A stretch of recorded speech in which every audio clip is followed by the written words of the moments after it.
Oi, eu sou a Bárbara, sou professora de português e nós estamos trabalhando o módulo do Enem, de redação. Continuamos falando sobre os temas, né, gente? E chegamos ao nosso último tema, nossa última aposta para essa redação do Enem 2017. Né? Eu espero mesmo, ó, espero que eu tenha acertado, que depois vocês deixem comentários, você acertou, tomara. Bom, nosso último tema, gente, tá aí, olha, tá sendo tratado aqui nesse Brasilzão nosso desde que eu me entendo por gente, né? Nosso tema é corrupção. Mas nos últimos tempos a situação anda tão tensa pro Brasil, tão sinistra, né? Que esse tema tá super em alta. A gente tá vendo uma coisa atrás da outra, tá feio demais. Então, né? Por que não falar sobre esse tema? Vamos falar sobre isso. Então vamos lá, gente. A corrupção no Brasil é um tema em todos os jornais, é tema em todos os jornais do mundo e percorre todos os setores da sociedade, sendo inclusive praticada diante dos nossos olhos todos os dias por aqueles que supostamente nos representam na política. Os direitos dos cidadãos, aqui é um O minúsculo, tá, gente? Os direitos dos cidadãos são continuamente tolhidos através de medidas que, de forma explícita, retiram tudo aquilo que lutamos séculos para conquistar. Existirá alguma forma de conter o trem desgovernado da corrupção no Brasil? Tá aí uma questão que talvez o Enem te faça, né? Pensando em medidas interventivas, né? Como você resolveria isso? Esse não é definitivamente, gente, o tipo de questão que tem duas opções de argumentação. Ninguém vai falar que corrupção é bom, né? Ou que, sei lá, dependendo do fim, ou dependendo dos políticos, por que não? Né? Mas a gente sabe que não é bem assim. Então é muito, muito provável que se esse tema cair, ele vai cair com apenas uma possibilidade argumentativa, que é, obviamente, contra a corrupção. Uma coisa também, né? Uma abordagem que o Enem pode fazer. O Enem pode trazer para você, né? Pode pedir para você falar da corrupção no dia a dia. Como isso? Bom, a gente é meio corrupto também, né, às vezes. Coisas tipo furar fila, né, guardar lugar para o outro. Essas coisas que a gente não compreende às vezes como uma coisa corrupta, né, mas tipo ficar com troco a mais da padaria, não pagar por alguma coisa e ficar tudo bem, não dar lugar, né? Você sentar no lugar do idoso no ônibus, no lugar da grávida, no lugar do deficiente e não se levantar quando tem um deles em pé do seu lado, né? Então assim, gente, a gente tem muitos motivos, né, para se considerar, para nos considerarmos corruptos, né? São pequenos atos, pequenas ações diárias, né, que a gente vê alguém fazendo ou que nós mesmos fazemos, que são corruptas, né? São ações corruptas. Então, toda vez que você aceita o troco maior, que você sai sem pagar e não fala nada, que você fura fila, né? Isso tudo, você tenta tirar vantagem de alguém, de qualquer pessoa que seja, por meios, né, que não são legais, né, usando tramóia, jeitinho e etc. Isso é corrupção, né? Então pode ser que o Enem te peça para falar da corrupção no dia a dia, ou ainda que você cite no seu texto a corrupção do dia a dia, ok? Mas, né, também vamos pensar na corrupção aí que o Enem pode te cobrar como um DNA brasileiro, né? Isso é uma coisa que se diz, isso é uma coisa uma expressão que se usa, infelizmente, né? Então, pode ser que o Enem te cobre falar desse início, né? Como que você acha que a corrupção surgiu no Brasil? Quem foi o primeiro a ser corrupto, né? Inclusive eu trouxe um texto aqui, né, do site DW, né, que é um site de notícias que agora está aqui no Brasil, mas é alemão. E aí fizeram uma matéria sobre as raízes da corrupção no Brasil. Então, olha, como modelo de colonização lançou as bases para a difusão da corrupção, que seguiu encontrando terreno fértil para se manter na esfera pública, alimentada pela falta de punição e pela manutenção de elites no poder. Né? Então a DW traz essa matéria, olha, falando lá da nossa colonização. Quando a corrupção surgiu no Brasil? E desde a colonização, né? Olha, plantando a semente. Diante da dificuldade de encontrar súditos dispostos a deixar o conforto da corte em troca de aventuras no território selvagem recém-descoberto, a concessão de cargos foi mecanismo usado por Portugal para garantir seu domínio e explorar as riquezas da nova colônia. Para os que aceitavam vir ao Brasil, esses cargos trariam não somente prestígio social, mas principalmente vantagens financeiras. Durante o período colonial, o pagamento de propinas a governantes e funcionários reais era uma prática tolerada e até regulamentada por lei. E uma coisa que um professor meu de história disse, que eu não esqueço jamais, gente, é que porque ninguém aceitava vir para o Brasil, né? Porque, vamos me jogar naquele buraco, naquele mato, eu moro aqui na corte. Eu não quero isso. Então, o que eles faziam? Muitos donatários de terra eram pessoas não quistas em Portugal. Eram pessoas que cumpriram pena ou que cumpriam, tá? E foram mandadas para cá. Meio que como uma forma de, ao mesmo tempo, de castigo, mas também eles eram pagos para estarem aqui, né? Então, muita gente que veio para cá, era gente que não era gente do bem mesmo. Não era gente que era corrupta. Eram criminosos, tá? Em alguns casos, não todos, tá, gente? Então, isso, né, seria a semente do que começou, do que é hoje em dia a nossa corrupção, a corrupção na esfera pública. Então, olha só, desde aquela época, a propina era uma prática pública tolerada e até regulamentada por lei, gente, né? Tenso. Bom, beleza. Agora vamos começar a falar, né, dos casos que temos ouvido dizer aqui no Brasil, que temos assistido na televisão, né, assistido com um grande pesar, né, de diversos políticos que estão aí dando um show, né, um show de corrupção, um show de coisas que a gente deve evitar. Né? E é bom pra gente ver isso tudo, que aí na próxima eleição a gente pensa muito bem, né, gente? Isso é importante. Se tem uma coisa importante pra tudo isso que tá vindo à tona agora, é pra gente aprender. Eu espero que a gente aprenda. Olha só, né? Em 5 de junho, né? Pouco tempo, de 2017, o Fantástico, né, fez uma matéria. Especialistas calculam o custo exato da corrupção no Brasil. Fantástico mostra levantamento de quanto dinheiro já foi roubado por políticos em grandes obras de infraestruturas brasileiras, né?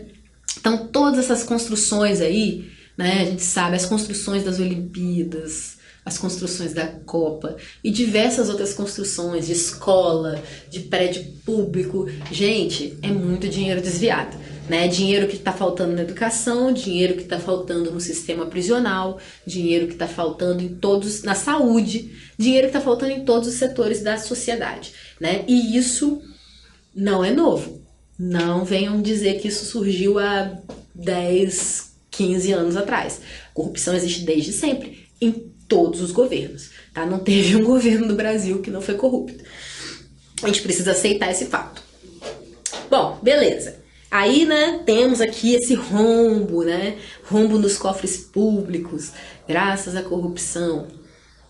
Olha, Senado aprova impeachment de Dilma e Temer é efetivado presidente do Brasil, né? Isso foi do ano passado, impeachment da Dilma Rousseff, né? Acusada de pedaladas fiscais, né? Então, olha, foi impeachmentada e Michel Temer, seu vice, foi efetivado presidente do Brasil. né? Então aqui mais um caso, né, que entra aí para os anais dos casos brasileiros, né? Inclusive pedaladas fiscais agora são permitidas. Lula na Lava Jato. Sentença de Moro no caso Triplex sai depois do dia 20 de junho. Ainda não saiu, né? Estamos esperando. Essa notícia foi de 15 de maio, né? Então, vai ficar provado se o Triplex é do Lula ou não, né? Ele foi a julgamento. Então, bem, mais um item, né? Para essa vasta coisa da corrupção. Perícia da Polícia Federal conclui que áudio da conversa entre Temer e Joesley não sofreu edição. Essa é nova, você já sabia? Não sofreu edição. Olha, essa é de 23 de junho. Né? Empresário Joesley Batista registrou conversa com o presidente com um gravador escondido, em maio. Perito contratado pelos advogados de Temer disse que o áudio era imprestável. Olha só, contratado por quem? O Temer disse que não servia, que não é prova, tá tudo editado. Então, olha só, perícia da Polícia Federal disse que não tem edição coisa nenhuma, que é verdadeiro esse áudio. Então, que valha como prova, vamos lá. O diálogo. Ó, na noite de 7 de março, Joesley Batista teve um encontro com Temer fora da agenda, na residência oficial do Palácio do Jaburu, em Brasília. E com um gravador escondido, registrou a conversa. No diálogo, ele diz que zerou pendências com o deputado cassado Eduardo Cunha, do PMDB, e que está de bem com o PMDBista, que está preso em Curitiba. Neste momento, Temer diz ao empresário, tem que manter isso.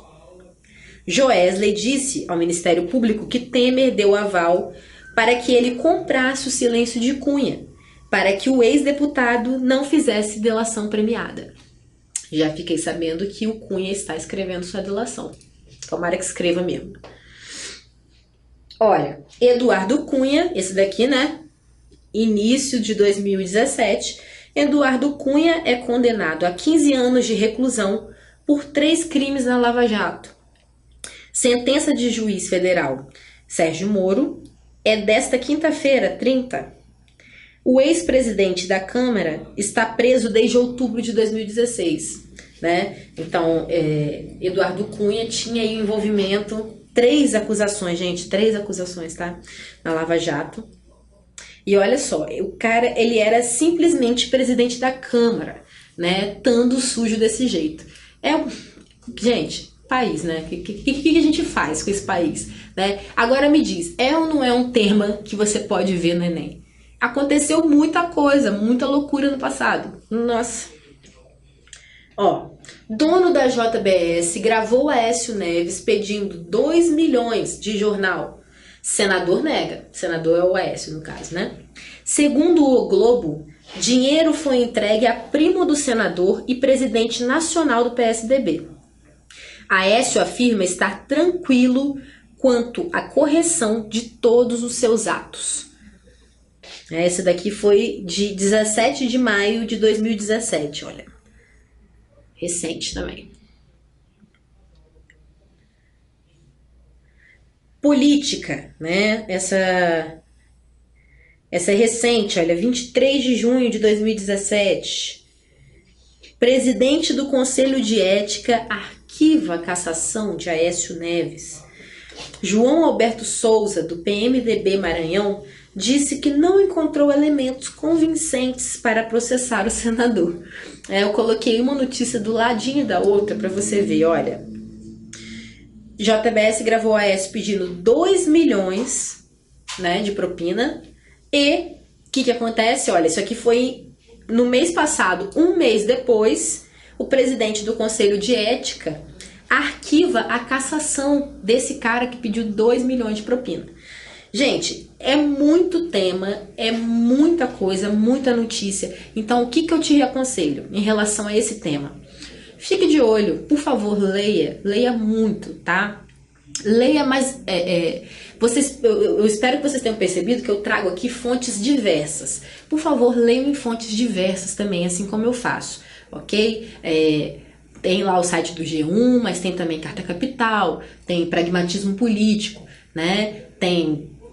A gente tem que ir a várias fontes, ok? Mas se informe, tá? Isso é importante não só para sua redação do Enem, mas para sua vida como cidadão, que se não vota ainda, vai começar a votar em breve, tá? Então, gente, para que isso mude, né? Aproveitando aqui, né? Para tentar fazer a diferença. Para que isso mude, né? Você que vai votar, não só para escrever na sua redação do Enem, você precisa estar informado, você precisa saber o que está acontecendo, né? Quem está lá te representando ou não dando a mínima importância para sua representação. Vamos lá.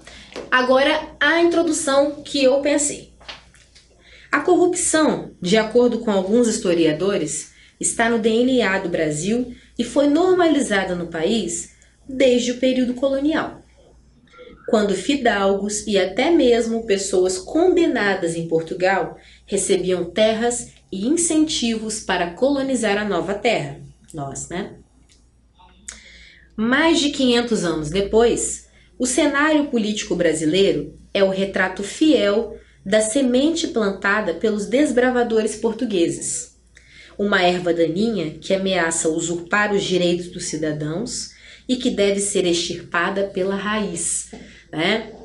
Então vamos lá, como você pode desenvolver esse texto, se você for pegar a minha introdução para fazer em casa, né?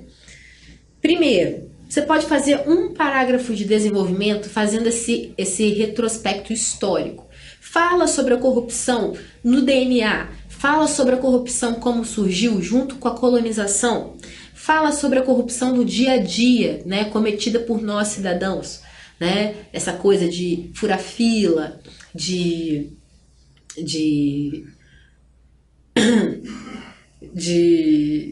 ficar com troco, sair sem pagar, né? Então, fala um pouco sobre a nós, se inclua, né? Não diga eu, mas se inclua na situação, não olhe tudo de cima, tá? Então, se inclua na situação, fale da sociedade, fale, né, de você como integrante da sociedade, né? Beleza, fez um parágrafo assim, desenvolvimento? No segundo, você já pode falar sobre a situação atual do Brasil, sobre os escândalos de corrupção que vem acontecendo, sobre medidas que estão sendo tomadas para evitar, para solucionar o problema.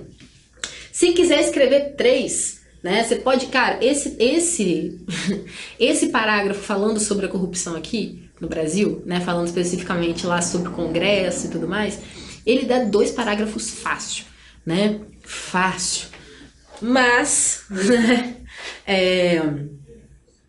não, em 2 parágrafos você consegue resolver bem essa redação. E na conclusão você pode começar a sugerir, né? É difícil, como é que a gente sugere uma solução para o Congresso? A única sugestão que a gente pode dar é que o povo na urna faça a diferença, né? Depois que está eleito, gente, a gente, infelizmente, a gente já, né? Tá provado que a gente não pode fazer tanta coisa assim, né?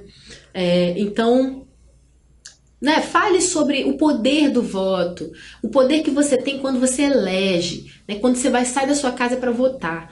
Então, isso é importante, né? É uma forma da gente conter, é uma forma da gente mudar. Então, você pode usar isso como uma medida interventiva, desculpem, na sua conclusão, né? Ou falar das pequenas atitudes do dia a dia que a gente pode fazer para mudar pelo menos a sociedade, mudar na nossa casa, mudar na nossa vizinhança, né? Quais são as pequenas medidas? O que pode mudar no nosso caráter enquanto cidadão, né? E é isso. Por fim, eu queria dizer que talvez, dentro desse tema corrupção, o Enem te cobre a questão do impeachment especificamente, né? E aí sim é uma possibilidade de posicionamento, né? De você pensar se você era a favor, se você é contra, né? O que você entende como que está acontecendo no Brasil, como que aconteceu, né? Se foi legítimo, se não foi, e etc, ok? Mas dentro desse tema, as possibilidades acho que são basicamente essas, né? Falar do DNA da corrupção, dessa questão dos portugueses, da sociedade, né? Qual é o nosso papel nisso? Do Congresso e talvez sobre o impeachment, ok? Bom, é isso. Pratique em casa. Redação não é só assistir a aula, você tem que escrever, tentar mais e mais e mais e mais vezes até ficar bom, ok? É isso, a gente fica por aqui.